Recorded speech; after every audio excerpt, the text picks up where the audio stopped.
আল্লাহর রাসূল আমার আপনার নবী দয়ার নবী বলেন, ও সাহাবা কেরামেরা, ময়দানে মাহশারে আল্লাহ রাব্বুল আলামিন আমার প্রত্যেকটা বান্দা বান্দি উম্মত উম্মতিকে আল্লাহ পাক দাঁড় করাবে। ওই হাসরের ময়দান আল্লাহ পাক মাতার আধা দুপুর আল্লাহ পাক সূর্যটা নামিয়ে আনবেন। যেই সূর্যের একটা মুখ দেখতে পান আল্লাহ পাক 12টা মুখ খুলে দেবেন। সূর্যের তাপে জমিনটা পুরে লাল তামা হয়ে যাবে।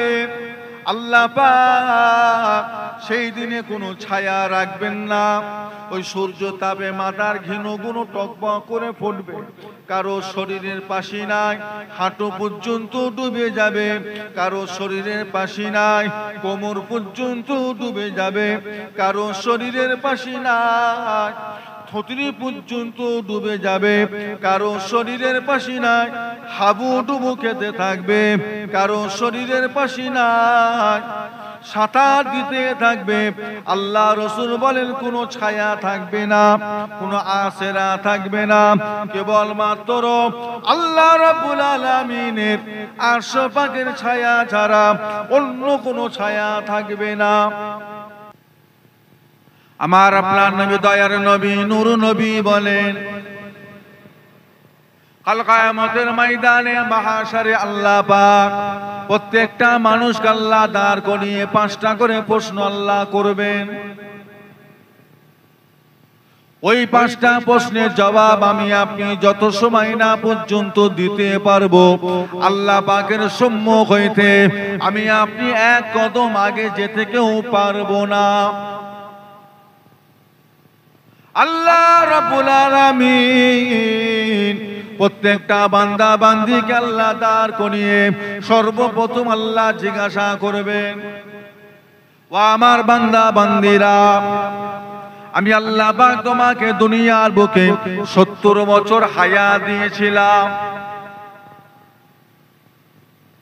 80টা বছর হায়াত দিয়েছিলাম, 100টা বছর হায়াত দিয়েছিলাম, রাতে আরামের ঘুম দিয়েছিলাম, দিনের আলো দিয়েছিলাম, আমি আল্লাহ পাক তোমার কামাই রুজিতে বরকত দিয়েছিলাম, আমি আল্লাহ পাক তোমার রিজিকের জিম্মাদার হয়ে গিয়েছিলাম। ওরে আমার বান্দা বলো বলো এই জীবনটা তুমি কিভাবে কাটিয়েছো বলো। আল্লাহ রাব্বুল আলামিন প্রত্যেকটা বান্দা বান্দিকে আল্লাহ জিজ্ঞাসা করবেন, বান্দা 100টা বছর কিভাবে পার করলে, 80টা বছর কিভাবে কাটালে বলো। আমার আপনার নবী দয়ার নবী বলেন, এই জীবনের হিসেবটা আল্লাহ সকলে থেকে চাইবেন।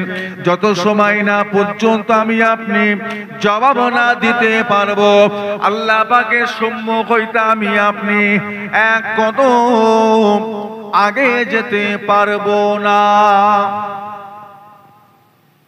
আল্লাহ ধরবেন, আল্লাহ জিজ্ঞাসা করবে কিভাবে কাটালে বলো, 100টা বছর কিভাবে শেষ করেছো। আমি আল্লাহ এত নিয়ামত দিয়েছি, এত নিয়ামত দিয়েছি। আমি আল্লাহ পাক তোমাকে নিয়ামতের 2টো চোখ দিয়েছি। আমি আল্লাহ পাক আমার নিয়ামতে তোমাকে 2টো হাত দিয়েছি। আমি আল্লাহ আমার নিয়ামতে তোমাকে 2টো পা দিয়েছি। কত মানুষকে আল্লাহ দেয়, কত মানুষকে আল্লাহ অন্ধ করেছেন, চোখে কানা করেছেন, অন্ধ করেছেন। যেই রাস্তাটা আপনি 8 ঘন্টায় পার হয়ে চলে যান, একটা অন্ধের জন্য ওই রাস্তাটা 3 ঘন্টা পার করতে সময়।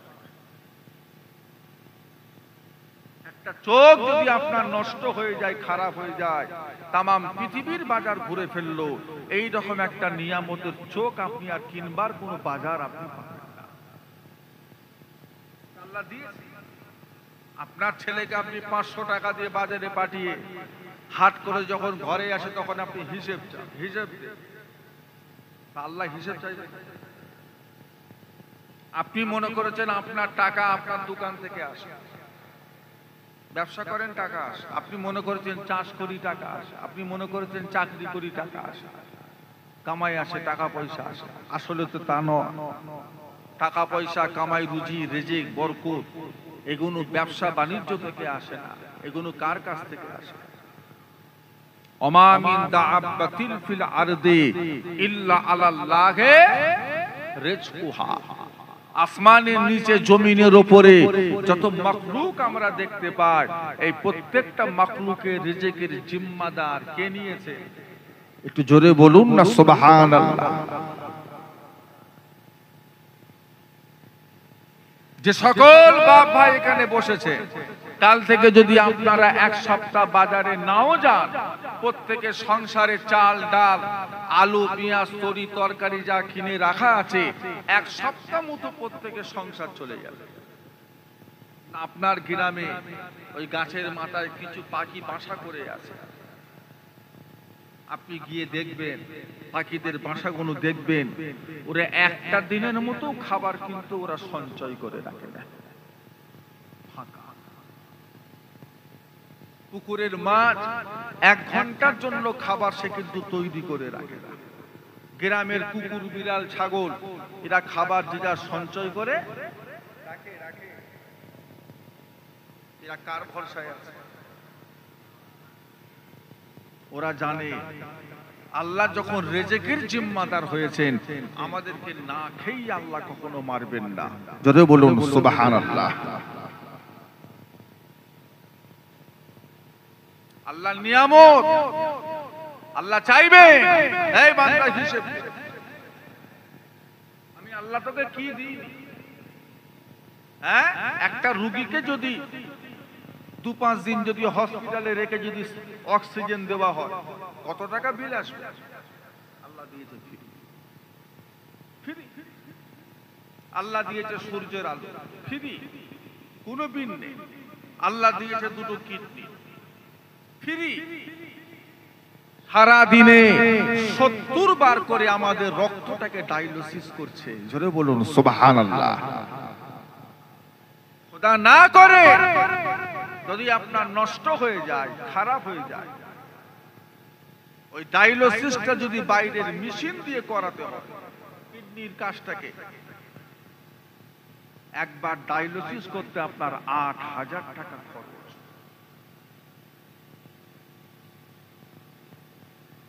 8000 টাকা খরচ, যেটা সপ্তাহে 3 বারের বেশি আর করা যাবে না।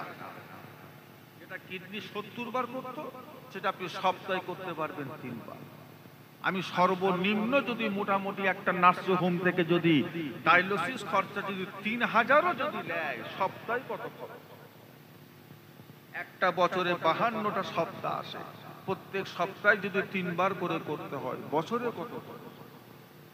ডায়ালিসিস খরচা তো খরচা নয়, আপনার গ্রাম থেকে একটা গাড়ি ভাড়া করে যেতে হবে হসপিটাল, নার্সিং হোম পর্যন্ত, সেটার শুধু ডায়ালিসিসটাই তো আপনার রোগের ট্রিটমেন্ট না, প্রত্যেকদিন 2-5টা করে হলেও ওষুধ খেতে হবে, সেটা কত খরচ? মাঝে মাঝে শরীর খারাপ হয়ে যেতে পারে, বছরে 1-2 বার আপনাকে আবার হসপিটালাইজ হতে পারে, ভর্তি হতে পারে, সেটা কত? যদি আপনার ছেলের বউ যদি ভালো হয়, যদি বলে আমার আব্বার ট্রিটমেন্ট, বাবার ট্রিটমেন্ট, শ্বশুরের ট্রিটমেন্ট আমি করব, দেখাশোনা করব, ওষুধ পানি খাওয়াবো, তা আলহামদুলিল্লাহ। যদি বলে আমি পারবো, আবার আপনার জন্য একটা আয়া রাখতে হবে, মাসে তার কত? আল্লাহ যদি এই অবস্থায় যদি আপনাকে 5টা বছর যদি জীবিত রাখে, কিছু থাকবে? আল্লাহ হিসেব চাইবেন না চাইবেন? আল্লাহ চাওয়াটা কি বাড়াবাড়ি হবে?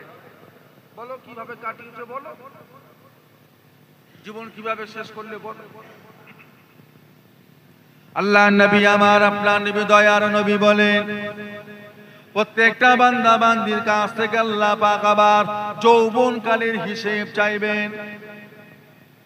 ওরে আমার বান্দা বান্দিরা, আমি আল্লাহ পাক তোমার জীবনে একটা মূল্যবান সময় দিয়েছিলাম, যেটা হলো তোমার যৌবনকাল।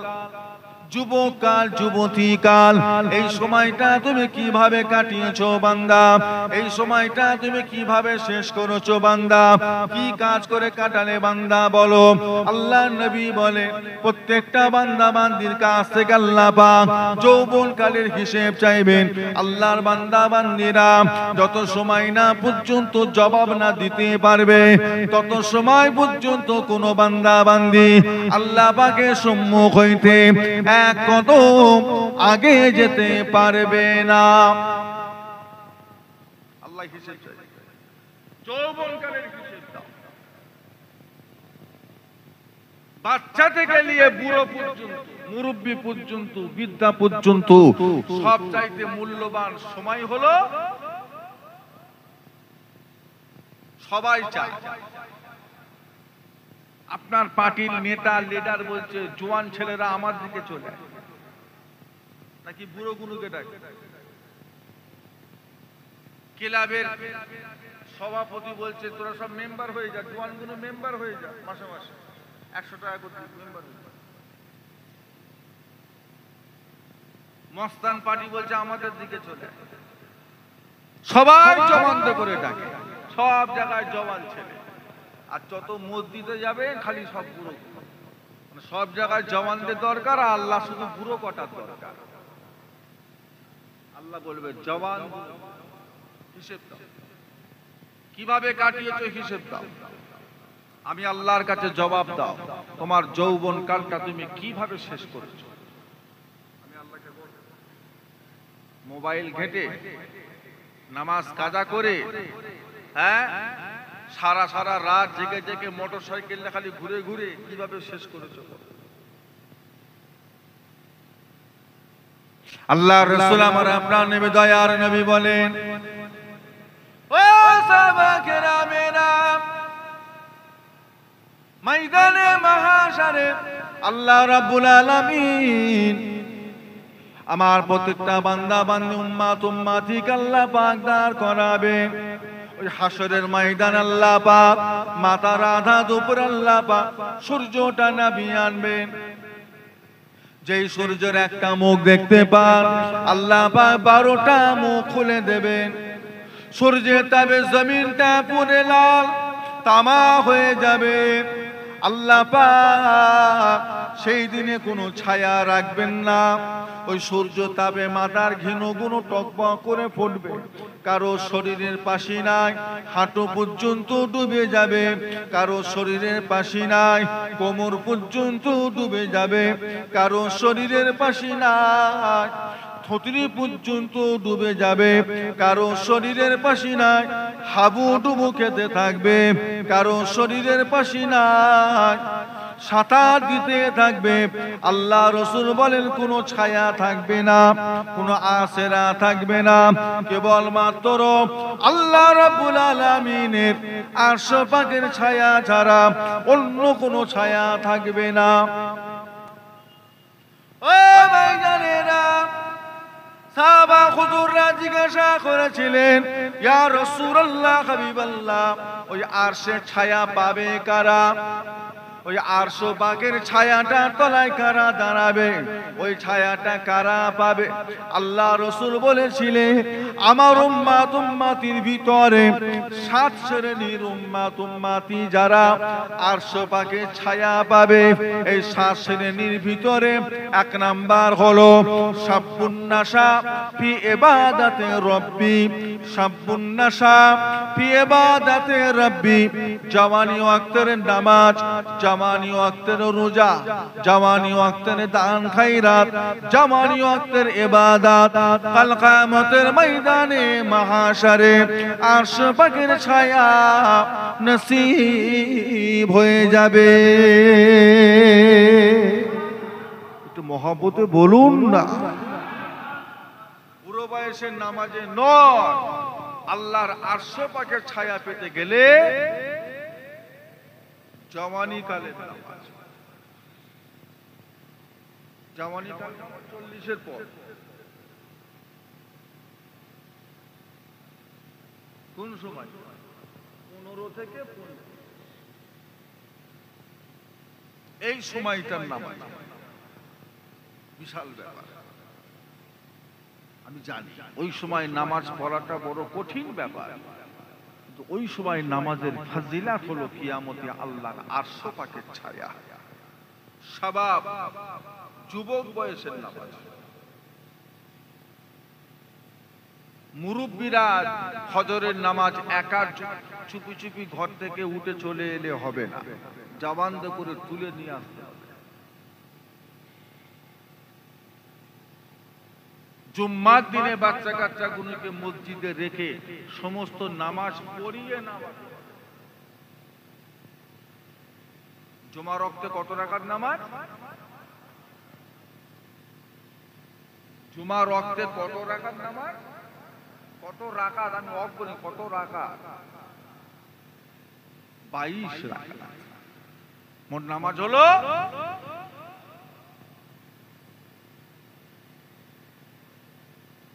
আর আমাদের মুজাদ্দিদুল জামানের সিলসিলার ভক্তবৃন্দরা পরে করে বলেন নারে তাকবীর, আল্লাহু আকবার, হিজবুল্লাহ জিন্দাবাদ, দাদা হুজুর জিন্দাবাদ, আইলা মুহাম্মদ, কত কি হচ্ছে। কাজের জায়গায় খবর না, নামে তালপুকুর গিয়ে দেখছি ঢুকি নাম রেখেছে তালপুকুর, গিয়ে দেখি ঘটি হবে। সুন্নত ছেড়ে পালাচ্ছে, আখরি জোহর ছেড়ে পালাচ্ছে। নবী সুন্নতের কোনো খবর নেই। আইলা মোহাম্মদ বলে কি হবে? নবীর মহব্বত প্রকাশ পাবে? হাহু দেন। মুরব্বীরা কিছুই বলে না, ছেলেরা সব পালাচ্ছে, মুরব্বীরা সব চুপচাপ বসে আছে। মসজিদে খুতবা হয়ে গেল, একটা খুতবা হয়ে গেল, সানি খুতবায় দ্বিতীয় খুতবা ইমাম উঠলো, তখন আপনি মসজিদে ঢুকছেন। এত ব্যস্ত। কারো কারোতে এক রাকাত হয়ে যাওয়ার পরে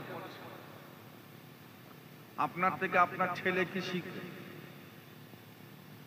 আপনার বাচ্চা দুটো কি শিখবে? এত বড় ফাঁকিবাজ, ফাঁকিবাজ আগে ভাগে যায়। বাচ্চাটাকে হাত ধরে, নাতিটার পুতাটার হাত ধরে, বাচ্চাটার হাত ধরে একটু মসজিদে আগে গিয়ে বসি, দুখুলুল মসজিদটা পড়ি, তাহিয়াতুল উযুটা পড়ি, কাবলাল জুম্মাটা পড়ি। বাচ্চাটা দেখুক বা আমার অনুসরণ করুক, আমাকে দেখে শিখুক বা দেখুক। ঢুকছে কখন? তখন এক রাকাত নামাজ। লজ্জাও লাগে না, শরমও লাগে না, নিজেকে খারাপও লাগে না। কমসে কম ছেলের জন্য তো একটু ভালো হন। আল্লাহ দুটো বাচ্চা দিয়েছে, তারা তো আর গ্রামের হাজী সাহেবের থেকে শিখবে না, তারা কার থেকে শিখবে?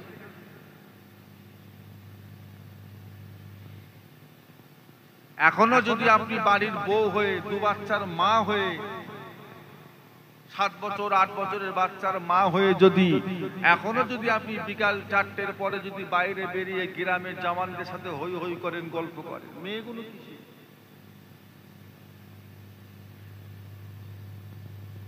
আপনাকে লজ্জাও লাগছে না? আপনার ছোট ছোট বাচ্চাগুলো ঘুরছে আর ওদের সামনে পর পুরুষের সাথে হই হই করছে। আল হায়াও শাতরুল ঈমান, লজ্জাটা হলো ঈমানের একটা আছে। গ্রামের হাজী সাহেব পাশ দিয়ে চলে গেল, চাচতো চাচা চলে গেল, চার শ্বশুর চলে গেল, তখন আপনি বাইরে বসে বসে হই হই করছেন পাড়ার ছেলেদের সাথে গল্প করছেন। লজ্জা আছে? কথা বল।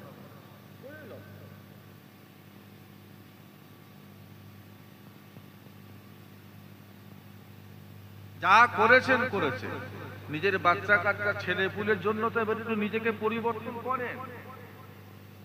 মসজিদে আজান হচ্ছে, নামাজ হচ্ছে, আপনি ঘরে বসে বসে এখনো মোবাইলে গেম খেলছেন, ফেসবুক ঘাঁটছেন, হই হই করছেন, নাটক দেখছেন, সিরিয়াল দেখছেন। আপনার ছেলেগুলো কি শিখবে আপনাকে? মানে আপনি চান আপনিও যেমন গুল্লাই গেছেন, ছেলেগুলো গুল্লাই যায়। আপনি যেমন নোংরা হয়ে গেছেন, ছেলেগুলোর জীবনটা ওইভাবে শেষ হয়ে যাক, এটা চান আপনি?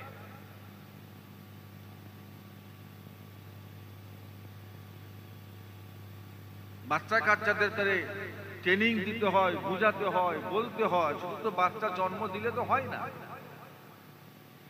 বাচ্চা জন্ম দেওয়াটাই কাজ না, আরো কিছু কাজ আছে। আল্লাহ কুরআন পাকের মধ্যে বললেন, ইয়া আইয়ুহাল্লাযীনা আমানু কু আনফুসাকুম ওয়া আহলিকুম নারা। এই ঈমানদারেরা, তুমি বাঁচো এবং তোমার বাচ্চা কাচ্চাগুলোকে জাহান্নামের আগুন থেকে বাঁচিয়ে নাও। একা বাঁচলে হবে না, তোমার পরিবারকে বাঁচাবার চেষ্টা তোমায় করতে হবে।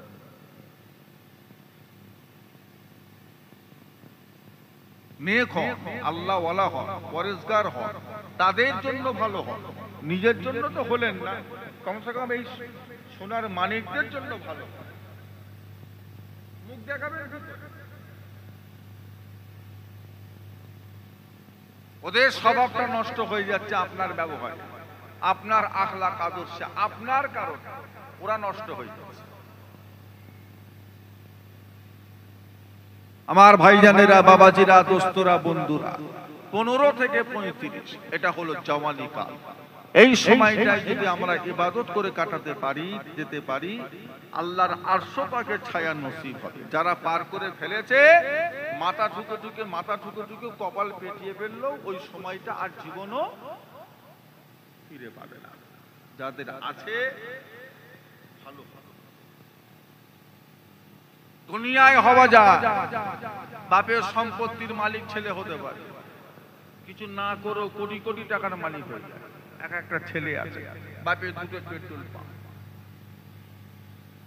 2টো স্টিল কারখানা, 2টো রাইস মিল, 100 বিঘে জমির মালিক, 12 বুকে 10 তলা ফ্ল্যাটের মালিক। বাপ করেছে, ছেলে কিচ্ছু করে। বাপের দমটা যেই ছুটে গেল, এই সমস্ত জমি জায়গা, পাম্প, রাইস মিল আর কারখানা কারা পাবে ভাই? খেটে খুটে মালিক হলো না, না খেটেই হয়ে গেল, কিচ্ছু করে না। সারা জীবন সোনার চামচে দুধ খেয়েছে সেই ছেলে, বাপ মরে গেল আর কোটি কোটি টাকা। তা বলি কি কিয়ামত এরকম হবে নাকি? বাপের কিছু নামাজ, কিছু রোজা, কিছু হজ, কিছু জেকের, কিছু দান খাইরা, ছেলেরাও সব ভাগ টাক পাবে? একটু হাহু দেন না, ও যা হবার দুনিয়ায় হয়ে গেল। কিয়ামতে বাপের নামাজের হক ছেলে পাবে না, কিয়ামতে নিজেকে করে যেতে হয়, ওখানে ভাগ পাওয়া যাবে না। দুনিয়ায় পাওয়া যাবে, ওখানে পাওয়া যাবে না। আল্লাহ নবী আমার, আপনার নবী, দয়ার নবী বলেন, ও আমার সাহাবায়ে কেরামেরা, আমার উম্মতের ভিতরে দ্বিতীয় আর এক শ্রেণীর মানুষ আছে যারা আরশ পাকের ছায়া পাবে। ও ভাইজানেরা, আল্লাহ রাসূল বলে, ইমামুন আদিলুন, ইমামুন আদিলুন, ন্যায় ইমাম যারা হবে, সত্য ইমাম যারা হবে, হক বিচার যারা করবে, সত্যর ওপর যারা দাঁড়িয়ে বিচার করবে, বড় লোক গরিব লোক দেখবে না, আমার দলের লোক বা বাইরের লোক দেখবে না, আমার আত্মীয় পরের আত্মীয় দেখবে না। মানুষ যখন তার কাছে বিচার করতে যাবে, বিচারটা সঠিক বিচার করবে, আল্লাহকে হাজির নাজির জেনে তারা সঠিক বিচার করবে। আল্লাহ নবী আমার, আপনার নবী, দয়ার নবী বলেন, ওই সমস্ত ইমাম গুনুক আল্লাহ, ওই সমস্ত নেতা গুনুক আল্লাহ, ওই সমস্ত বিচারক গুনুক আল্লাহ, ওই সমস্ত দায়িত্ববান মানুষ গুনুক আল্লাহ, কাল কিয়ামতের ময়দানে মাহশারে আরশ পাকের ছায়া নসিব করে দেবে। জোরে বলুন না সুবহানাল্লাহ। ইমামুন আদিলুন, আদিল কথার অর্থ হলো ন্যায় পরায়ণ, সঠিক বিচার। পার্টির মেম্বার হয়েছে, এলাকার প্রধান দায়িত্ব দিয়েছে, বিচারটা সঠিক করবে। কে আপনার পার্টি আর কে অন্য পার্টি, ওটা পরের কথা। দোষ যে তাকে দোষী করবে, যে নির্দোষ তাকে যারা দোষ চাপাবার চেষ্টা করবেন না। আপনি হাজী সাহেব, আপনি মসজিদের ইমাম, আপনি গ্রামের মুরব্বী, দুটো মানুষ আপনার কাছে বিচার নিয়ে এসেছে, বিচারটা সঠিক। অন্যায়ভাবে কোনো মানুষকে জুলুম অত্যাচার করবেন না। সঠিক বিচার যদি আপনি দিতে পারেন, করতে পারেন, আল্লাহ রাসূল বলেছেন কিয়ামতে আল্লাহ তোমাকে আরশ পাকের ছায়া দিয়ে দেবেন। মাদ্রাসার দায়িত্ব নিয়েছেন, মসজিদের দায়িত্ব নিয়েছেন, দায়িত্বটা সঠিকভাবে আপনি আদায় করবেন। কঠিন ব্যাপার। মাদ্রাসার দায়িত্ব, মসজিদের দায়িত্ব, এগুলো ছোটখাটো ব্যাপার, ক্লাব চালাবার মতো ব্যাপার, কঠিন ব্যাপার। বর্তমান সময়ে মাদ্রাসার দায়িত্ব, মসজিদের দায়িত্ব, যে হকের খেয়ানত করা হচ্ছে, যে অবস্থা চলছে, কেউ যদি জাহান্নামী হতে চায় সে যেন মাদ্রাসার একটা দায়িত্ব নেয়। কেউ যদি নিজে থেকে জাহান্নামী হতে চায় সে যেন গ্রামের একটা মসজিদের দায়িত্ব নেয়। আর গুনাহ না করলেও চলবে, আর কোনো অন্যায় না করলেও, বেশি বলে ফেলবে,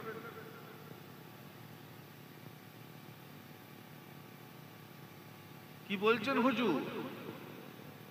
মাদ্রাসার দায়িত্ব, একটা মাদ্রাসায় যাকাত আসে, একটা মাদ্রাসায় ফিতরা আসে, একটা মাদ্রাসায় কাফারা আসে, একটা মাদ্রাসায় সাদকা আসে, একটা মাদ্রাসায় কুরবানির চামড়ার টাকা আসে, একটা মাদ্রাসায় কোরআন শরীফ কেনার টাকা আসে, একটা মাদ্রাসায় মান্নতের টাকা আসে। যেমন তেমন লোকের পক্ষে চালানো সম্ভব? এলেম লাগবে না?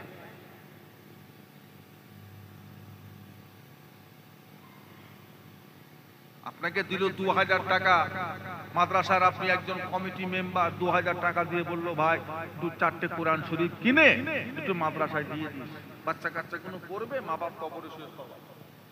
আর আপনি সেই টাকা নিয়ে মাদ্রাসায় গিয়ে দেখছেন যে কোরআন শরীফের তো পুরো পাহাড় হয়ে আছে, কিনার দরকার কি কিনবে না, 4 বস্তা 7 মাটি কিনে ওই বাথরুমের সাইডটা প্লাস্টার ওকে দিল, কি নিয়ে তার করছে কি লাগে, 4 বস্তা সিমেন্ট কিনে প্লাস্টার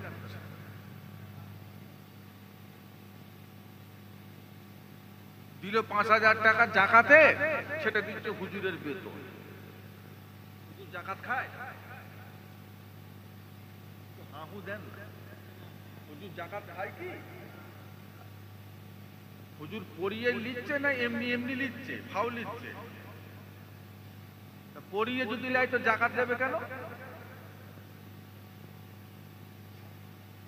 আমার বাড়িতে যদি একটা কাজের মেয়ে থাকে, তার সঙ্গে যদি আমার চুক্তি হয়, তাকে মাসে আমি 3000 টাকা করে দেবো। ওই 3000 টাকা আমার আসল টাকা দিতে হবে নাকি জাকাত দিলেও হবে? এটা তো খুব ভালো বুঝে গেছে।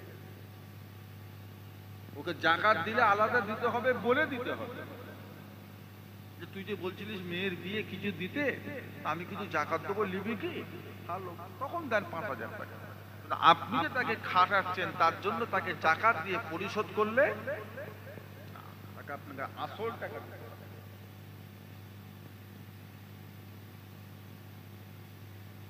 কমিশনে কারবার চলছে, 100 টাকা তুললে 40% আমার, 60% আমার। মাদ্রাসার সাথে গাড়িওয়ালার চুক্তি হয়ে যাচ্ছে। গাড়িওয়ালা এসে মাদ্রাসা কমিটিকে বলছে আমি আপনাদের মাদ্রাসার তরফ থেকে চাঁদা তুলে বেড়াবো, আপনাদের মাসে কত লাগবে বলে বলছে 10,000 দিস।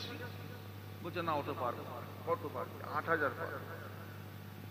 তাই 8,000 টাকা মাদ্রাসা প্রত্যেক মাসে মাসে পাবে, আর ও 20,000 তুলুক আর 30,000 তুলুক আর 22,000 তুলুক আর যাই তুলুক, সব ও 8,000 দিয়ে বাদ বাকি সব ও দিয়ে দেবে। গাড়ি কমিটি, গাড়িটা ঘুরছে, ও নেবে সব, আপনার মাদ্রাসার বিল দেখিয়ে তুলবে। আলিমুল্লাহ হুজুর সভাপতি, আজীবন সভাপতি এই মাদ্রাসা। ছোট হুজুরের হাতে ভিড় দেওয়া। ওমর হুজুর প্রতি বছরে আসে, আমাদের সিলসিলা দে বেশি করে সব বলেবে, আর মাসের শেষে ৮,০০০ টাকা জাকাত ফেতরা এটা ওটা। হ্যাঁ, গ্রামে ঢুকে এমন গজল বলছে, এমন টান দিয়ে ওয়াজ করছে, মেয়েরা তো হাতের বালা কানের দুল টুল সব খুলে, যে এই হুজুরটাই আমার বাপকে জান্নাতে পাঠাতে পারবে।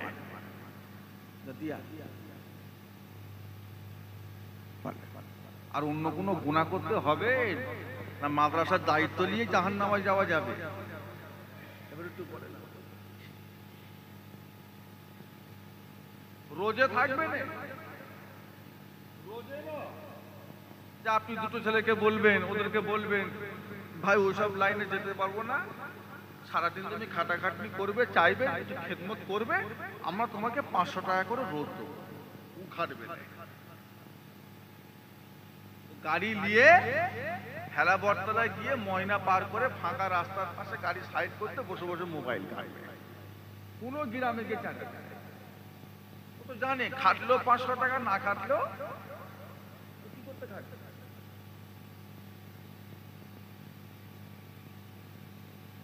আসরের আজান হবে, গাড়ি ঘুরিয়ে ঘরে ঢুকে গ্রামে এসে 2 কেজি চাল, 4 কেজি আলু, 2টো পেঁয়াজ, 2টো দেশি ডিম আর খানিকটা খুচরো পয়সা দিয়ে বলে ভাই আমারটা আমায় দিয়ে দে ভাই, আমার সময় নেই বেশি, আবার কাল সকালে আসবো, কোন আজকের না দিয়ে।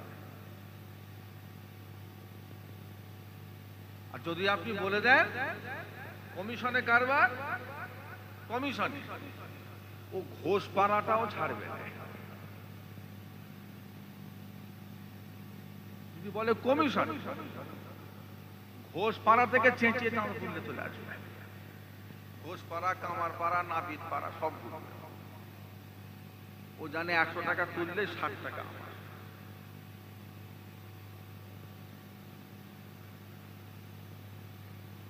আর কিছু লাগবে? আর অন্য কোনো গুনাহ লাগবে? কঠিন ব্যাপার। আপনি যেটা ভাবছেন সেটা নয়। মাদ্রাসায় দান করা, সেই টাকা দিয়ে তছনছ করা, আল্লাহর ঘর মসজিদে দেওয়া, সেই টাকা দিয়ে তছনছ করা, আপনি কি ভাবছেন? এইসব নিয়ে মানুষের কাছে ছেলে খেলা করা, এগুলো চলবে না। কমিটি যারা আছে সতর্ক হন। কে আপনাকে বলেছে 200টা ছেলে নিতে? ক্যাপাসিটি নেই লিখছেন কেন? 50টা ছেলে পড়াবে, 50টা ছেলে পড়াবে। কে বলেছে ফ্রি পড়াবে? একটা ইংলিশ মিডিয়ামে পড়াতে গেলে মাসে 5,000 টাকা খরচা হয়, একটা মাদ্রাসায় পড়াতে গেলে মাসে 1,000 টাকা দিতে পারবে না? পরের টাকা দিয়ে কেন পড়াশোনা করবে আপনার ছেলে? একটু আগিয়ে আসেন তো, একটু সামনে আগিয়ে আসে।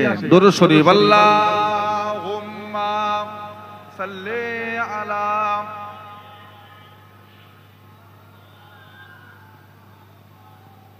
ওয়ালা আলি।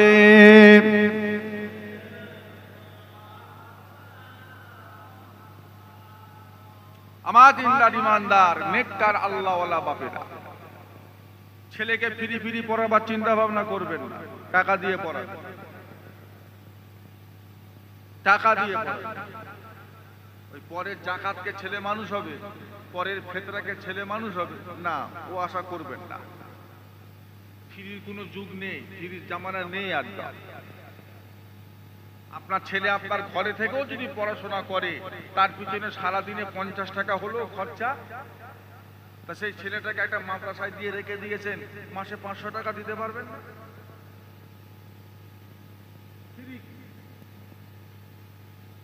ছেলেকে দিয়ে দিলাম হাফেজ করে দিয়ে দাও, ফ্রি। জাকাত ফেতরা কুরবানি চামড়ার টাকা খেয়ে মানুষ করো, ও ছেলে বড় হয়ে জাকাতই খাবে। ছোটবেলায় খেয়ে খেয়ে সাহস ভেঙে গেছে, ও জানে সেই ভয়। একটা নামি দামি ঘরের ছেলেকে 1 টাকা জাকাত খাওয়ান তো দেখি, জাকাত ফেতরা সাদকা না না না, কার অসুখ, কার বিমার, কার শরীর খারাপ, কার বাচ্চা হসপিটালে ভর্তি আছে, সে একটা কুরমা একটা ছাগল কিনে জাকাত দিয়েছে, সেই গোশ আমি খাবো?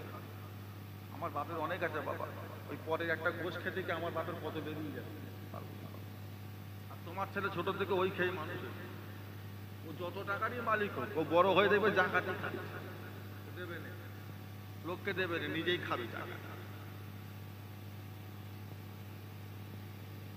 আমার ভাইজানেরা, বাবাজিরা, দোস্তরা, বন্ধুরা, আল্লাহ পাক আমাদেরকে হেফাজত করে, আল্লাহ পাক আমাদেরকে সঠিক বোঝ দান করে, সঠিকভাবে আল্লাহ পাক এই সমস্ত দায়িত্বগুলো পালন করার তৌফিক দান করেন, বলুন আল্লাহুম্মা। আবার এই কথাও বলে যায়, না হলে আমাকে খারাপ ভাববে, যদি কেউ আল্লাহ জান্নাতি হতে চায়, যদি কেউ সহজে জান্নাত যেতে চায়, সে যেন মাদ্রাসা কিংবা মসজিদের একটা দায়িত্ব নেয়, সঠিকভাবে আপনাকে আদায় করতে হবে। দায়িত্ব শুধু নিলে হবে না, দায়িত্ব পালন করতে হবে।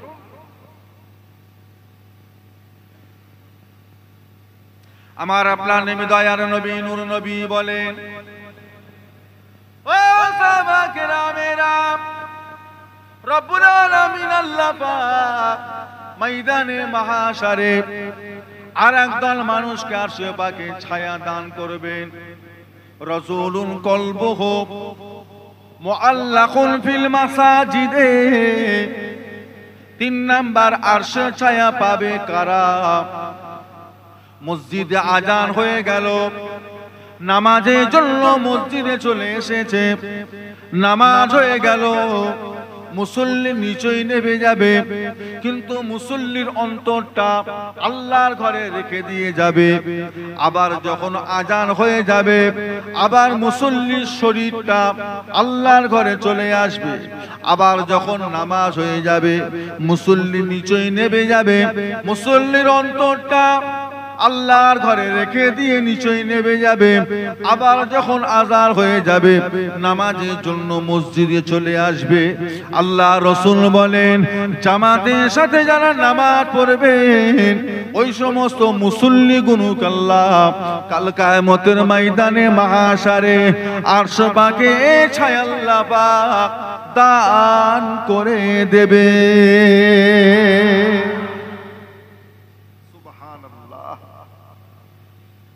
জামাতের সাথে নামাজ আর বাড়িতে একা নামাজ, পার্থক্য আছে না? কত পার্থক্য বলেন? সামান্য? কত পার্থক্য? আল্লাহ রাসূল বলেছেন, তুমি বাড়িতে একা নামাজ পড়বে, আর ওই নামাজটা 2 মিনিট কষ্ট করে হেঁটে একটু মসজিদে এসে পড়বে। দুটো নামাজের পার্থক্য হলো 27 গুণ। এই নামাজ বাড়িতে পড়ে যত সওয়াব পাবে, ওই নামাজ জামাতে এসে পড়লে তোমার সওয়াবের পরিমাণটা আল্লাহ 27 গুণ পর্যন্ত আল্লাহ বাড়িয়ে দেবেন। জোরে বলুন সুবহানাল্লাহ। নেকি দরকার আছে তো? কষ্ট করে আসে, বলে হুজুর বিমারি, ব্যথা, যন্ত্রণা, রোগ সব ঠিক আছে, আপনি তো গোটা দুনিয়া ঘুরছেন, দেখতে পাচ্ছেন না? তখন তো কিছু নেই, চায়ের দোকানে যে গল্প করছে, বাজারে গল্প করছে, মেয়ের বাড়ি যাচ্ছে, এর বাড়ি তার বাড়ি, এখানে সেখানে সব জায়গায় তো মাশাআল্লাহ মোটামুটি যাচ্ছে। আর জামাতে পড়তে এসে অসুবিধা কেন?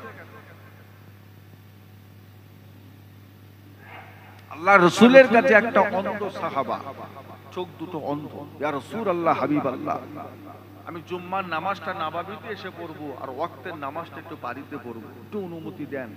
আল্লাহ রাসূল বলেছিলেন, তোমার কি নাবাবিতে আসতে কোনো কষ্ট হয়? অসুবিধা হয়, তবে চেষ্টা করলে আসতে পারবে। বলল হবে না, মসজিদ যখন তোমার এত কাছাকাছি আছে, তোমাকে জামাতে এসেই নামাজ পড়তে হবে। বাড়িতে নামাজ পড়লে জামাতে, কি কঠিন কথা চিন্তা করে, কি কঠিন কথা চিন্তা করে। আপনি বলবেন আমার কাজ আছে, কারবার আছে, হুজুর ছেলে পুলে আছে, ব্যবসা আছে, বাণিজ্য আছে, হয় না, এ হয় না, ওসব কথা চলবে না। ওই সব কথা চলবে না। আল্লাহ পাক কোরআন পাকের মধ্যে বললেন, ইয়া আইয়ুহাল্লাযীনা আমানু উদখুলু ফিস সিলমি কাফা ওয়ালা তাত্তাবিউ খুতুওয়াতিশ শাইতানি ইন্নাহু লাকুম আদুব্বুম মুবিন। ও ভাইজানেরা, রব্বুল আলামিন আল্লাহ পাক কোরআন পাকের মধ্যে বললেন, আয় আমার ঈমানদার বিশ্বাসী বান্দাগণেরা, উদখুলু ফিস সিলমি কাফা, তোমরা ইসলামের মধ্যে প্রবেশ করো। কাকে বলছে?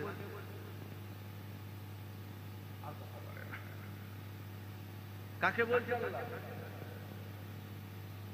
ইয়া আইয়ুহাল ইনসান উদখুলু ফিস সিলমি কাফা, এই মানুষ ইসলামে প্রবেশ করো না। ইয়া আইয়ুহাল কাফিরুন, এই কাফেরের দলেরা, উদখুলু ফিস সিলমি কাফা, ইসলামের মধ্যে প্রবেশ করো। আল্লাহ পাক তা বললেন না। ইয়া আইয়ুহাল আদম, এই আদমের সন্তানেরা, তোমরা ইসলামে প্রবেশ করো। আল্লাহ পাক তা বললেন না। ইয়া আইয়ুহাল কাফিরুন, এই কাফেরের দলেরা, ইয়া আইয়ুহাল মুনাফিকুন, এই মুনাফিকের দলেরা, তোমরা ইসলামে প্রবেশ করো। আল্লাহ পাক তা বললেন না। আল্লাহ পাক কেমন কথাটা বললেন? ইয়া আইয়ুহাল্লাযীনা আমানু, এই মুমিনের দলেরা, উদখুলু ফিস সিলমি কাফা, তোমরা ইসলামের মধ্যে প্রবেশ করো। আল্লাহ কি কথাটা ঠিক বলেছে? ওই জায়গায় মুমিন না বলে কাফের বললে কথাটা ঠিক হতো না? এই কাফেরেরা তোরা ইসলামে ঢোক, এই ঠিক হলো? হাহু দেন না, কথা ঠিক হলো? এই মুনাফিক ইসলামে ঢোক, ঠিক হলো? কিন্তু না, আল্লাহ কাদেরকে বলছে? ঈমানদার আবার কি করে ইসলামে ঢুকছে? ইসলামের মধ্যে আছে বলেই তো ঈমানদার, সে আবার ইসলামে কি করে ঢুকবে? আল্লাহর কথা।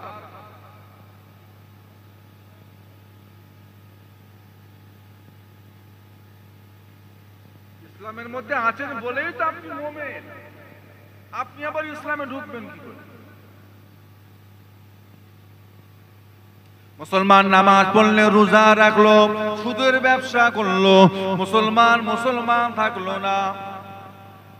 মুসলমান নামাজ পড়লো, রোজা করলো, নামাজ কাজা করলো, জামাত ছেড়ে চলে গেল, মুসলমান থাকলো না। মুসলমান নামাজ পড়লো, রোজা রাখলো, ওয়াদার খেলাফ করলো, মুসলমান থাকলো না। মুসলমান নামাজ পড়লো, রোজা রাখলো, জিকির করলো, তাসবিহ পড়লো, আবার মুসলমান গীবত গিল্লা করে বেড়ালো, মুসলমান থাকলো না। মুসলমান নামাজ পড়লো, রোজা করলো, জিনা করে বেড়ালো, মুসলমান থাকলো না। দাড়িতে, টুপিতে, জুব্বাতে, পাগড়িতে থাকলে হবে? পরিপূর্ণ ঢোকো, পরিপূর্ণ ঢোকো। আজকে আমাদের ভেতর থেকে ঈমানের নূর কমে গেছে, আমাদের ভেতর থেকে আল্লাহ রাসূলের মহব্বত কমে গেছে। কারণটা বাড়ি বাড়ি সুদের কাজ, বাড়ি বাড়ি বন্ধন ব্যাংক, গ্রুপ লোন, মহিলা সমিতি, হ্যাঁ,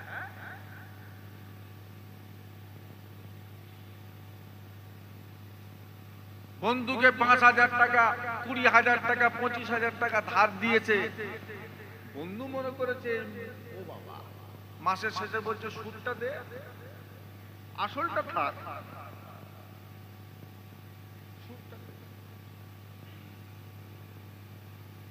তুই সুদ চাইছিস, বলছে অত বকি, ওই টাকা তোকে না দিয়ে যদি ব্যাংকে রাখতো, সুদ দিত না দিত, তত বকছিস কেন? তোকে রেখে আমার লাভ নেই, তোর কাছে টাকা রেখে আমার ফায়দা নাই। মুসলমান কথা বলে, মুসলমান কি পরিপূর্ণে ঢুকতে পেরেছে? আমি আল্লাহ মানি, মুমিন, আল্লাহ মানি, নবী মানি মুমিন, আখিরাত মানি মুমিন, হাসর মানি মুমিন, কিন্তু কাজে কামে ইমানদার মুসলমান।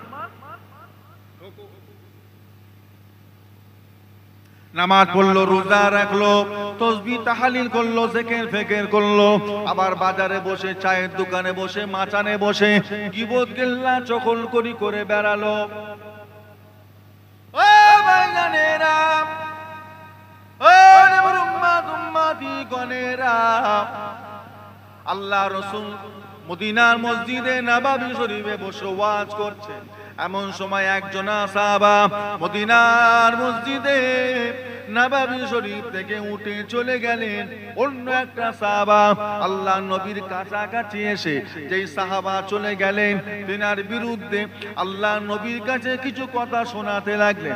ইয়া রাসূলুল্লাহ, হাবিবাল্লাহ, হুজুর আপনি জানেন না ওই যে সাহাবা এখনই বেরিয়ে চলে গেলেন, উনি ওই কাজটা করেছেন, অমুক কাজ করেছেন, তমুক করেছেন, এই বলেছেন, সেই বলেছেন। আল্লাহ নবীকে শোনাতে লাগলেন। আল্লাহ নবী বললেন, যাও বাবা, মদিনার মসজিদে নববীর বাইরে বেরিয়ে যাও, তোমার দাঁতগুলো একটু খেলাল করে এসো। যাও বাবা, চলে যাও। সাহাবা, ইয়া রাসূলুল্লাহ, হাবিবাল্লাহ, আজকে দুপুর বেলা আজকে আমি কোনো গোশত খাই নাই, খেলাল কেন করব? আমার দাঁতে তো কোনো খাবার আটকে নাই, খেলাল কেন করব হুজুর? গোশত তো আজকে আমি খাই নাই। আল্লাহ নবী ওই সময় জবাব দিয়েছিলেন, ও বাবা সাহাবা, ওই সাহাবা যখনই বেরিয়ে চলে গেলেন, তুমি আমার কাছে সরে এসে ওনার নামে গীবত গিল্লা করলে, ওনার পিছনে কথা বললে। যত সময় ধরে তুমি আমার ওই সাহাবার নামে পিছনে গীবত গিল্লা করে বেড়ালে, তত সময় তুমি তোমার মরা ভাইয়ের গোশত খেলে। যাও দাঁতে খেলাল করো। নামাজও পড়ছে, মসজিদের ইমামের নামে গীবত, গ্রামের হাজী সাহেবের নামে গীবত, হুজুরদের নামে গীবত, পীরজাদাদের নামে গীবত। বলার যদি সাহস থাকে ওনাকে ডাইরেক্ট গিয়ে বলেন, আর যদি বলেন বলার সাহস নেই, চুপ করেন।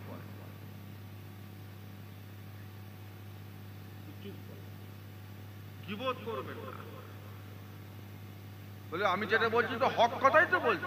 হ্যাঁ, সাহাবারা ঠিক এই প্রশ্ন করেছিলেন আল্লাহ রাসূলকে, হুজুর আমি ওনার নামে কোনো বানাউটি কথা বলিনি, উনি যেটা করেছে আমি সেটা বলেছি, দোষের দোষ ওনার পিছনে বলেছি। আল্লাহ রাসূল বলেছিলেন, উনি যেটা করেছে সেটা বলেছো বলেই তো গীবত হয়েছে। উনি যেটা করেননি যদি সেটা বলতে, ওটা গীবত হতো না, ওটা হতো তোহমত, ওটা হতো অপবাদ, ওটা গীবত হতো না। ওটা করা যাবে না। যদি করেন, দাড়িতে, টুপিতে, জুব্বাতে, পাগড়িতে মুসলমান মনে হলেও পরিপূর্ণ মুসলমান আপনি এখনো হতে পারেন। ইমানের নূর থাকবে না।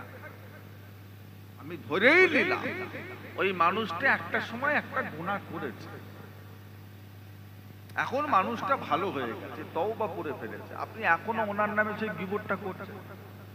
ওই মানুষটা আজ থেকে কয়েক বছর আগে তাহাজ্জুদের নামাজ পড়ে আল্লাহর কাছে সেজদায় গিয়ে কেঁদে কেঁদে ওই গুনাহটার জন্য মাপ চেয়ে নিয়েছে। এই খবরটা কি আপনার কাছে আছে? কি বলছেন? আছে? আপনি এখনো মনে করছেন ওই গুনাহ মনে এখনো আল্লাহ লিখে রেখেছে, আপনি লোককে শোনাচ্ছেন, কিন্তু আল্লাহ তো ওনাকে মাফ করে দিয়েছে, কিন্তু মাপ চেয়ে নিয়েছে। জানেন না আল্লাহ রাসূল বলেছেন, যে ব্যক্তি অপর এক ব্যক্তির গুনাহগুলোকে দুনিয়ায় গোপন করে নিল, কিয়ামতের ময়দানে আমার আল্লাহ তার গুনাহগুলোকে গোপন করে নেবেন। একটু মহব্বতে বলা যাবে না? চাপা রাখেন। আপনার জীবনে কি কোনো গুনাহ নেই? কথা বলতে কোনো অন্যায় নেই? ও পাড়ার লোক জানে না বললে তাই খুব বুক উঁচু করে ঘুরছে। আপনার জীবনে অনেক গুনাহ আছে, যেই গুনার কথাটা যদি আপনার বউ জেনে যায়, আপনাকে স্বামী বলে ডাকতে সে লজ্জা পায়। আপনার অনেক গুনাহ আছে। আপনার ছেলে বলে যদি জেনে যায় যে আমার বাপ এত বড় গুনাহগার, আপনাকে বাপ বলে ডাকতে তাদের শরম লাগবে, লজ্জা লাগবে। এই গুনার খবর কার কাছে আছে? আপনি যে একটা আল্লাহওয়ালার নামে গীবত করছেন, একটা হাজী সাহেবের নামে গীবত করছেন, ইমামের নামে গীবত করছেন। আচ্ছা, আল্লাহ যদি এবার আপনার ভুলগুলো খোঁজা শুরু করে দেয়, তুই আমার ভালো বান্দাটার নামে গীবত করছিস, দাঁড়া তোর হচ্ছে, তুই ওকে গ্রামের লোকের কাছে খারাপ করবি, আর আমি আল্লাহ তোকে বিবি বাচ্চার কাছে খারাপ করে দেব। ঘরে ঢুকে মাথা উঁচু করতে পারবে না, নত করে থাকতে পারবে, জীবনও জোর গলায় আর কথা বলতে পারবে না। আমার ভাই জানেরা, নিজের নিয়ে থাকে। আল্লাহর ওলি হযরতে সুফিয়ানে সাউরি রাহমাতুল্লাহ আলাইহিকে জিজ্ঞাসা করা হয়েছিল, ও ভাই জানেরা, হযরতে সুফিয়ানে সাউরি রাহমাতুল্লাহ আলাইহি একটা মানুষ গিয়ে বলে, হুজুর, আমি একটা মানুষের পরিচয় পেয়েছি, মানুষটার বাড়ি হলো কুফা, মানুষটার নাম হলো ইমামে আজম আবু হানিফা নু'মান বিন সাবিত। হুজুর বলুন তো দেখি মানুষটা কেমন, ওই মানুষটা কেমন? হযরতে সুফিয়ানে সাউরি রাহমাতুল্লাহ আলাইহি বলে, বাবা, মানুষটা হলো বড় কৃপণ, ওই মানুষটা বড় কুঞ্জুস, ওই মানুষটা বড় কৃপণ, কাউকে কিছুই দেয় না। মানুষটা হলো বড় লোভী, মানুষটা হলো বড় লোভ, অন্যের জিনিস নিয়ে নেয়, নিজের জিনিস কাউকে দেয় না।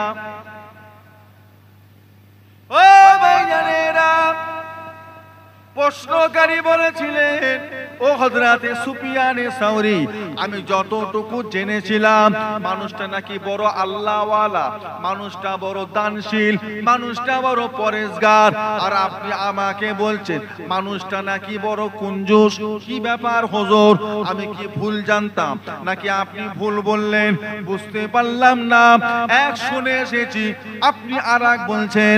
হযরতে সুফিয়ানে সাউরি বলছেন, বাবা ঠিকই শুনেছো বাবা, মানুষটা বড় কুঞ্জুস, এটাও ঠিকই কথা, তবে বাবা শুনে রাখো, আমি ওনাকে কুঞ্জুস কেন বললাম? ওনাকে আমি কুঞ্জুস বলার কারণ হলো, কৃপণ বলার কারণ হলো, আল্লাহ রাসূল বলেছেন, তুমি যার গীবত করবে, তুমি যার গীবত করে করে বেড়াবে, তোমার আমলগুলো যার গীবত করবে তার কাছে চলে যাবে, ওই ব্যক্তির গুনাহগুণ তোমার কাছে চলে আসবে।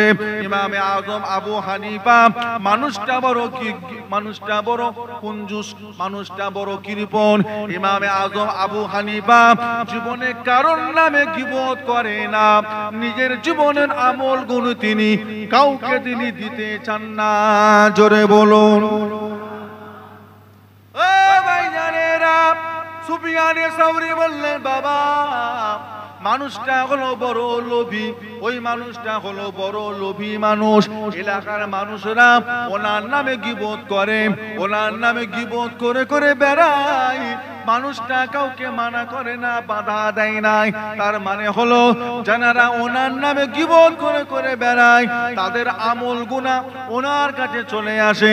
মানুষটা বড় লোভী, ওই মানুষটা কাউকে নিষেধ করে না, বড় চালাক মানুষ, নিজের গুনাহগুলো তাদের কাছে চলে গেল, অন্যের আমলগুলো তার কাছে চলে এলো।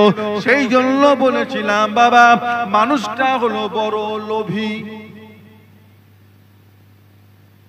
দেখেছে, হুজুরের নামে যারা গীবত করতো তাদেরকে জামা কাপড় কিনে দিয়ে পাঠাতো, ছাত্ররা বলছে, হুজুর ওরা আপনার দুশমন, সারাদিন খালি আপনাকে নিয়েই ওরা পড়ে আছে, গীবত গিল্লা করছে, আর ওদেরকে নতুন নতুন জামা কাপড়। যে তোরা জানিস নি ওরা আমার যে উপকার করে তোরা করতে পারবি না কেন? হুজুর বলছে ওরা আমার নামে গীবত করে, ওরা যত গীবত করবে ওদের তত আমল আমার কাছে আসবে, আর আমার গুনাহগুলো ওদের কাছে চলে যাবে, এই উপকার তোরা করবি?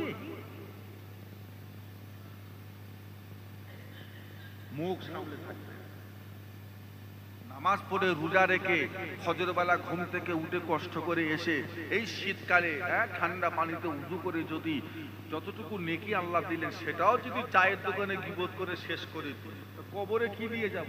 ভাত।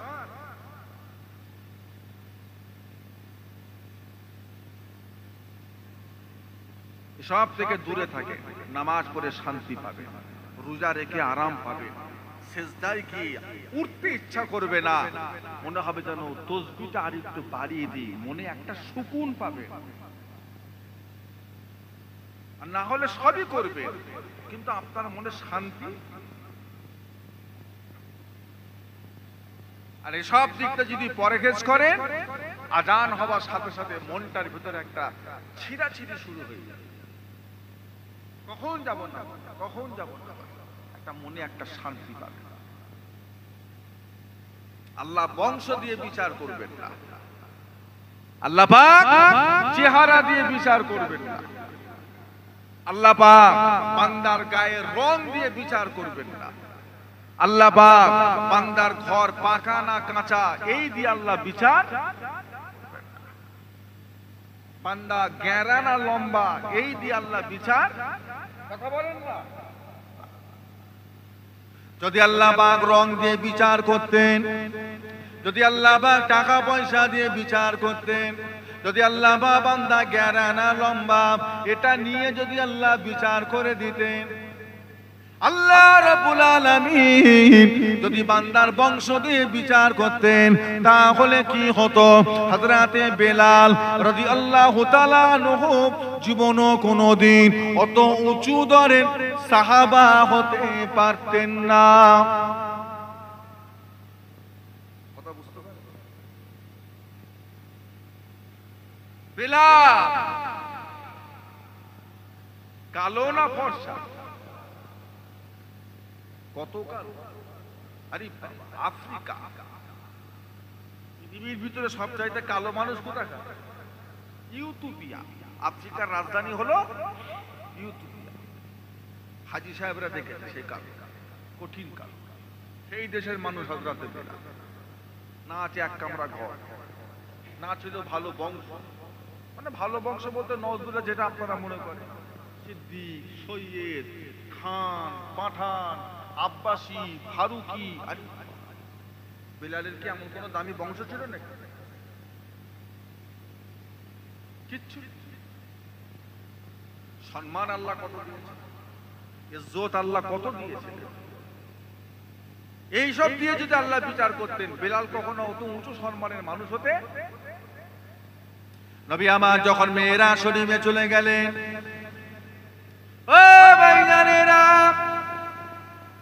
হযরতে জিবরাইলকে সাথে করে নিয়ে আল্লাহ রাসূল যখন আল্লাহ জান্নাত ঘুরে ফিরে বেড়াচ্ছেন, হযরতে জিবরাইল সাথে রয়েছেন। আল্লাহ নবী জান্নাতে হাঁটতে হাঁটতে এমন সময় বললেন, জিবরাইল, ও হযরতে জিবরাইল, আপনি কি শুনতে পান?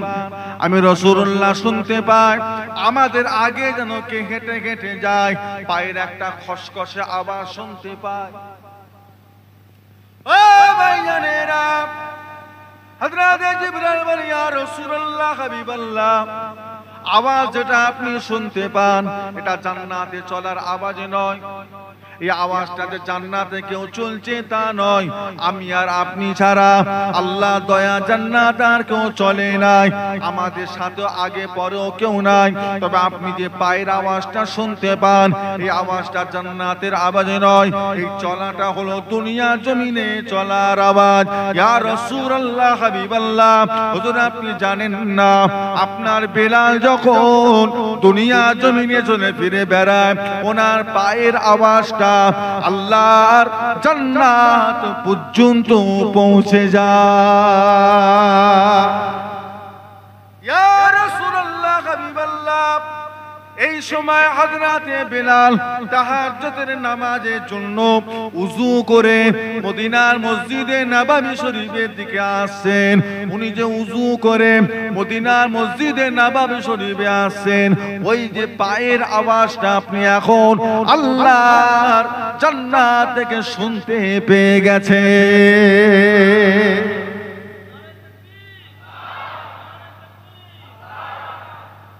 বুঝলেন? বেলালের পায়ের আওয়াজ। আল্লাহর নবীর কাছে বেলালের থেকে দামি সাহাবা ছিল না? ও বাবাজি ছিল না? দামি দামি সাহাবা। আল্লাহর নবীর কাছে এমনও সাহাবা ছিলেন, যদিও সাহাবা ছিলেন তথাপি আল্লাহ রাসূল বলেছেন তিনি নবী হবার মতো তিনি ক্ষমতা রাখতেন।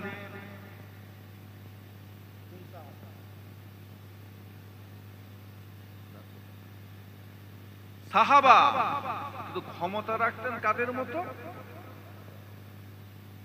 ছেলেখেলা কত নাকি নবীদের দরজা মানে বুঝতে পারছেন, নবীর দরজা। নবীদের সাথে কারোর সাথে মিল হবে? কথা বলেন। নবীদের মতো আল্লাহ নবী বলেছে লা নবিয়্যা বাদি, আমার পরে আর কেউ নবী পুরো ক্যান্সেল হবে না। এক কথা পরে যদি ফ্যাচাং হয়, পরে যদি অশান্তি হয়, তাই আল্লাহ নবী আবার এই কথার সাথে বলেছিলেন লাকানা উমার, যদি আমার পরে আল্লাহ কাউকে নবী করতেন ওমর ফারুককে আল্লাহ নবী করে দিতেন। সেই ওমরের পায়ের আওয়াজ আল্লাহ জান্নাতে নবী পেয়েছে। কার কাছে?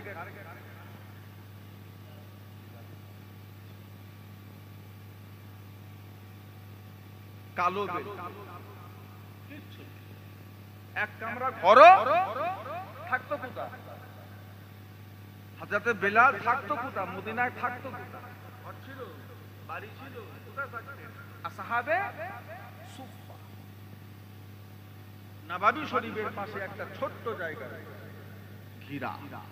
হাজী সাহেবরা যখন রিয়াজুল জান্নাতে ঢোকে বাবে জিবরিল হয়ে বাম সাইডে দেখবেন একটা ছোট্ট জায়গা কার্পেট দিয়ে ঘিরে রাখা রয়েছে, ওই জায়গাটার নাম হলো আসহাবে সুফফা। সুফি কথাটা ওখান থেকে এসেছে, যাদের জামা কাপড় ছিল এত কম, এত ছোট। আল্লাহ রাসূল যখন নববীতে আসতেন সাহাবারা উঠে দাঁড়াতেন, তাদের হাঁটুটা ফাঁকা হয়ে যেত। যখন হাঁটুর দিকে কাপড় টানতেন তাদের উপর থেকে কাপড় বুকটা নিচে নেবে, বুকটা ফাঁকা হয়ে যেত। এই রকম সাহাবার ভিতরে একটা হলেন হযরতে বেলাল, আর একটা হলেন হযরতে আবু হুরায়রা, আর একটা হলেন হযরতে আবু যার গিফারি। এই সব গরিব গরিব সাহাবা ঘর ছেড়ে, বাড়ি ছেড়ে, বিবি ছেড়ে, সংসার ছেড়ে আমার রাসূল পাক সাল্লাল্লাহু আলাইহি ওয়াসাল্লামের কাছে এসে ঈমানের কলেমা পড়ে মুসলমান হয়ে গেছে।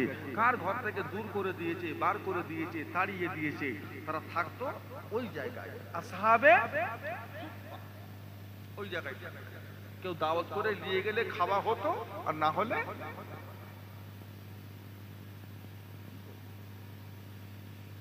ফাঁকা পড়া। আল্লাহ নবীর কাছে এমন সাহাবা ছিলেন যে तमाम পৃথিবীর মানুষের নেক আমল একদিকে, আর ওই সাহাবার নেক আমল আরেকদিকে। तमाम পৃথিবীর মানুষের নেক আমল ভারী না ওই একটা সাহাবার আমলের পাল্লা ভারী? গল্প একটা নানির গল্প, আমার রাসূলুল্লাহর সাবানের কথা। সেই সাহাবার নাম হলো, তেনারও পায়ের আওয়াজ কিন্তু আল্লাহ জান্নাতে বলেন না, বলেন না। আল্লাহ নবীর কাছে এমন সাহাবা ছিলেন যিনার ইন্তেকাল হবার পরে আল্লাহর আরশ পর্যন্ত কেঁপেছিল। জোরে বলুন সাহাবার নাম কি? ও ভাইজানেরা, আল্লাহ রাসূলের দরবারে এমন সাহাবা ছিল যার ইন্তেকালের পরে জানাজার নামাজে দুটো নয়, 10টা নয়, 20টা নয়, 1000, 2000 নয়, 20,000 নয়, 70,000 রহমতের ফেরেশতা শামিল হয়েছিলেন। জোরে বলুন সাহাবার নাম কি? হযরতে সাদ ইবনে মুআয রাদিয়াল্লাহু তাআলা। 70,000 রহমতের ফেরেশতা শুধু জানাজার নামাজে এসেছিলেন। একটু মহব্বতে বলা যাবে না? আল্লাহর নবী হাঁটতেন জড়ো হয়ে, এইভাবে সাহাবারা বলছে হুজুর আপনার হাঁটা দেখে মনে হচ্ছে যেন আপনি অনেক ভিড়ভাট্টার মধ্যে হাঁটছেন। ভিড়ভাট্টা তো নেই, ফাঁকা। তোমরা জানো না, আল্লাহ পাক আমার সাদ ইবনে মুআযের জানা যায় ৭০,০০০ আল্লাহর রহমতের ফেরেশতা আল্লাহ নাজিল করে দিয়েছেন। তারা সব আমার সাথে হাঁটছে তো, তাই আমি জড়ো হয়ে গেছি। তেনার পায়ের আওয়াজ আল্লাহ জান্নাতে গেছে গেছে না, বিলালের কাছে। কেন গেল? কেন গেল? ভাইরা, বাবাজিরা, দোস্তরা, আল্লাহ নবীর কাছে এমন সাহাবা ছিল জিহাদের ময়দানে শহীদ হয়ে গেছে। ও ভাইজানেরা, সাহাবা হুজুরেরা লাশটা খুঁজছেন, লাশ কোথায়? নবী আমার চিন্তিত হয়ে গেলেন। সাহাবা হুজুর, ইয়া রাসূলুল্লাহ, হাবিবাল্লাহ, আপনার সাহাবার লাশ খুঁজে পাওয়া যাচ্ছে না। নবী আমার মন খারাপ করলেন। মনে হয় কাফেরেরা আমার সাহাবার লাশকে নিয়ে তারা চলে গেছে, বেইজ্জতি করবে। এমন সময় জিবরাইল হাজির হয়ে গেলেন। ইয়া রাসূলুল্লাহ, হাবিবাল্লাহ, চিন্তিত হবেন না, মন খারাপের কিছুই নাই। আপনার সাহাবার লাশকে কেউ নিয়ে যায় নাই।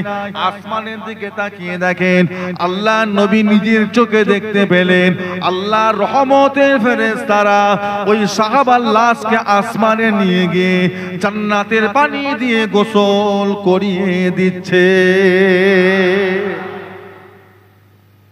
সাহাবার নাম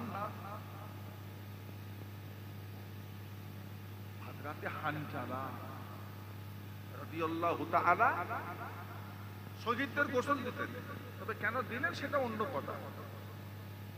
গোসলটা দুনিয়ায় হয়নি, আসমানে হয়েছে। আল্লাহ রাসূল বলেছেন, শহীদানেরা কিয়ামতে রক্তাক্ত মাখা অবস্থায় তারা উঠে দাঁড়াবে। দেখে মনে হবে যেন সবে মাত্র তাদের শরীরকে কাটা হয়েছে, টাটকা রক্ত। তবে বাবা, তাদের রক্ত থেকে কোনো দুর্গন্ধ নয়, মুস্ক আম্বারের খুশবু বার হবে। জোরে বলুন সুবহানাল্লাহ। শহীদদের লাশকে গোসল দিতেন ওইভাবে। তবে হানজালারটা ছিল ব্যতিক্রম, ওনারটা ছিল।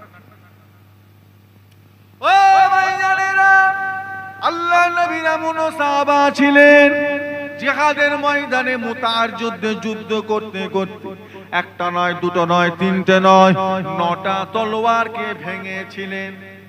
সাহাবার নাম কি? কি নাম? হযরতে খালিদ বিন ওয়ালিদ রাদিয়াল্লাহু তাআলা আনহু ৯টা তলোয়ারকে জিহাদ করতে করতে ভেঙেছিলেন। আল্লাহ রাসূল বলেছিলেন, বাবা, তোমরা আমার খালিদকে দেখে নাও। আজ থেকে খালিদের একটা নাম দিয়া হলো, খালিদ হলো সাইফুল্লাহ, খালিদ হলো সাইফুল্লাহ, খালিদ বিন ওয়ালিদ হলো সাইফুল্লাহ। আমার খালিদ বিন ওয়ালিদ হলেন আল্লাহ পাকের তলোয়ার। কার তলোয়ার? ও ভাইজানেরা, মুতার যুদ্ধে আল্লাহ নবী সেনাপতি করে পাঠিয়েছিলেন, যেনার নাম হলো জাফর বিনতে আবু তালিব। হযরত আলী রাদিয়াল্লাহু তাআলা আনহুর বড় ভাই, নাম হলো জাফর বিন আবু তালিব। আল্লাহ নবী তেনার হাতে ইসলামের ঝান্ডা দিয়ে পাঠিয়েছিলেন, শহীদ হয়েছিলেন। ঘটনা অনেক বড়। যেনাকে আল্লাহ রাসূল বলেছিলেন, আমার জাফর হলো উড়ন্ত শহীদ, আমার জাফর হলো জীবন্ত শহীদ। হযরত জাফরের হাত কাটা হয়েছিল, পা কাটা হয়েছিল, শরীর থেকে মাথা আলাদা করা হয়েছিল। আল্লাহ রাসূল বলেন, আমার জাফরকে আল্লাহ পাক জান্নাতে দুটো ডানা দিয়ে দেবেন। আমার জাফর দুটো ডানা নিয়ে শুধু একটা জান্নাত ঘুরে ফিরে বেড়াবে তা নয়, আমার জাফরকে আল্লাহ পাক 8টা বেহেশতে ঘুরবার অধিকার দিয়ে দেবে। ইনাদেরও পায়ের আওয়াজ জান্নাতে। দেখতে খুব ফর্সা,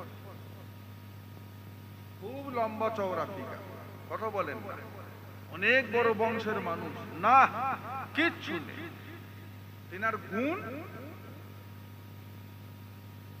নবী ফিরে এলেন। আল্লাহর বেহেশতে থেকে রাসূলুল্লাহ যখন জমিনে এলেন, হযরতে বেলালকে কাছে ডাকলেন, বেলাল কি আমল করছো বলো, আমাকে না জানিয়ে গোপনে গোপনে কি করো, কি ইবাদত করো? তো হুজুর আমি কি করব, আমার পয়সা আছে, আমার কিছু আছে আমল করার মতো, আমি না পারি কুরবানি করতে, না পারি যাকাত দিতে, না পারি বছরে বছরে হজ করতে, না পারি ইসলামের লেগে কিছু দান করতে। এখন ইসলাম বড় অভাব, বড় অভাব, কিছুই পারি না। ওই কোন রকম ফরজ নামাজটা পড়ি, আর কি করব? বুঝেন না, নামাজ তো আমার সব সাহাবা পড়ে, এক্সট্রা কি করো যেটা কেউ করে না। হযরতে বেলাল চিন্তিত হয়ে গেলেন। আল্লাহ নবী বারবার বলে, বেলাল কি আমল করো? হযরতে বেলাল, ইয়া রাসূলুল্লাহ, হাবিবাল্লাহ, একটা কাজ আমি বেলাল করি, কাজটা বড় ভালোবেসে করি, বড় মহব্বতের সাথে করি। ইয়া রাসূলুল্লাহ, ইয়া হাবিবাল্লাহ, সেই কাজটা হলো আমি বেলাল যখন নাপাক হয়ে যায়, আমি বেলালের যখন উযু নষ্ট হয়ে যায়, আমি বেলাল সাথে সাথে উযু আদায় করে নিই, সাথে সাথে উযুটা আদায় করে নিয়ে মদিনার মসজিদে নববী শরীফে চলে আসে। মদিনার মসজিদে নববী শরীফে চলে এসে আমি বেলাল 2 রাকাত তাহিয়াতুল উযুর নামাজ পড়ে থাকি। ও ভাইজানেরা, আল্লাহ রাসূল বললেন, বেলাল তোমার এই নামাজ আল্লাহ বড় পছন্দ করেছে, তোমার এই 2 রাকাত নামাজের জন্য আল্লাহ তোমার পায়ের আওয়াজটা আল্লাহর জান্নাত পর্যন্ত পৌঁছে দিয়েছেন। জোরে বলুন তাহিয়াতুল, এটা কোন সময় পড়তে হয়, কোন ওয়াক্তে পড়তে হয়?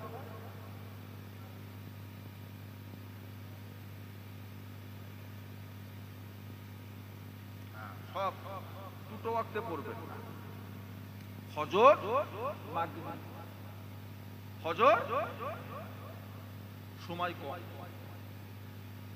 ওই সময় যদি আপনি তাহিয়াতুল উযু পড়তে যান, দুখুলুল মসজিদ পড়তে যান, আপনার ফরজ নামাজের সময়টা কাজা হয়ে যেতে পারে। এই দুটো সময়, অন্য যে কোনো সময় উযু করলেই আপনি তাহিয়াতুল উযু 2 রাকাত নামাজ আপনি পড়তে, এটা নফল, এটা কি বলেন না, না পড়লে গুনাহ নেই, না পড়লে কোনো গুনাহ নেই। তবে সামান্য 2 রাকাত যদি নফল পড়তে পারি, সওয়াবটা কম না বেশি? আমাদের আমলের দরকার আছে না? আমাদের আমলের জিন্দেগির ভিতরে ঘাটতি আছে না? পূরণ করতে হবে না কবরে গিয়ে করব? কথা বলেন না? হ্যাঁ, আল্লাহ পাক আমাদেরকে হেফাজত করেন, ইমানে আমলের সাথে কায়েম রাখেন। আল্লাহ পাক আমাদের নসিবে খাতেমা বিল খায়র নসিব করেন। বলুন আল্লাহুম্মা আমিন। আর লম্বা চওড়া করা যাবে, আল্লাহ যতটুকু বলিয়েছে আলহামদুলিল্লাহ, আল্লাহ যেন সেই মোতাবেক আমাকে এবং আমাদের সকলকে আল্লাহ যেন আমল করা তৌফিক দান করেন। বলুন আল্লাহুম্মা আমিন। আল্লাহ যদি আবার কখনো তৌফিক দেন, আবার আসবো, আবার হবে। আপনারা হলেন আমার মুজাদ্দিদুজ জামানের সিলসিলার মানুষ। আল্লাহ পাক আমাদের সম্পর্ক জারি রাখেন, আল্লাহ পাক আমাদের দ্বারাই নেক আমল করা তৌফিক দান করেন। আল্লাহুম্মা আমিন। মুক্তাসার করলাম, একবার সকলে আসেন আল্লাহ পাকের সম্মুখে দাঁড়িয়ে রাসূল পাক সাল্লাল্লাহু আলাইহি ওয়াসাল্লামের দরবারে একটু সালামের নজরানা পাঠিয়ে দিই। ইয়া নবী সালাম।